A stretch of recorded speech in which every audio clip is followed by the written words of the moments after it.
Hello guys, ये दिया है चांसेस ऑफ डिफेक्ट कितना परसेंटेज 5%। और इसे 0.05 में कन्वर्ट कर लेंगे। एनबी हमें दिया है 100। हम यहाँ पे 5% क्यों लिखा है? क्योंकि मैन्युफैक्चरर ने हमें ऑलरेडी कह दिया कि 5% चांसेस है डिफेक्ट होने के। अब एज्यूम करें एक बॉक्स है जिसमें 100 पिन है, ओके। तो मैन्युफैक्चरर कहता है कि 100 पिन में से 5% एवरेज उसका डिफेक्ट पिन निकलता है, ओके। लैम्बडा फाइंड आउट करेंगे। एनपी हम लैम्बडा क्यों फाइंड आउट करते हैं? हम लैम्बडा क्यों फाइंड आउट करते हैं? बिकॉज हमें जानना है कि एक बॉक्स में कितने पिन खराब हो सकते हैं। वो पता करने के लिए हम लैम्बडा यूज करते हैं एवरेज निकाल के, ओके। तो हमें कुछ नहीं करना है, इसमें एन की भी वैल्यू है और पी की भी वैल्यू है, तो हम 100 मल्टीप्लाई बाय 0.05 करेंगे तो आंसर हमारा आएगा 5, ओके। फॉर्मूला आई होप आपको याद हो, ओके। ये फॉर्मूला है। तो इसके लिए हमको टेबल की जरूरत होगी, तो आई होप आप लोगों के पास टेबल होगा। ई तो एज इट इज रहेगा।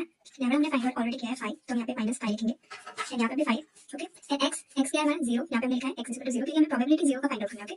तो फिर यहाँ पे हम लिखेंगे 0 एंड यहाँ पे भी 0 क्योंकि x का वैल्यू 0 ही है ना, हमने यहाँ पे लिखा है, ओके। तो अब हम इसे कैलकुलेट करेंगे, तो इसकी वैल्यू हमें कैसे पता चलेगा? इसके लिए हमें टेबल देखना पड़ेगा, ओके।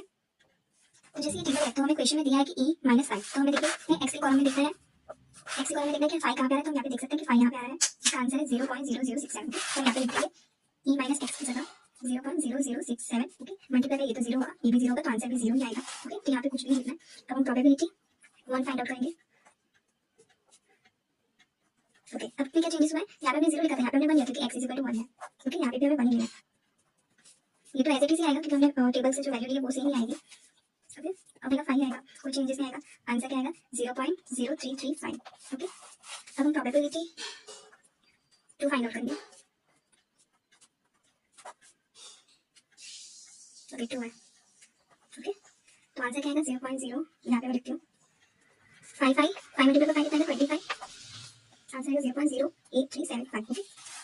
अब हम p प्रोबेबिलिटी 3 फाइंड आउट करेंगे, ओके। यहाँ पे हमने 3 लिखा है क्योंकि x इक्वल टू 3 है,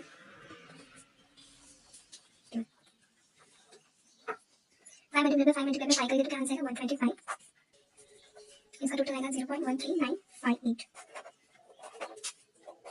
ओके। अब हम प्रोबेबिलिटी 4 फाइंड आउट करना है,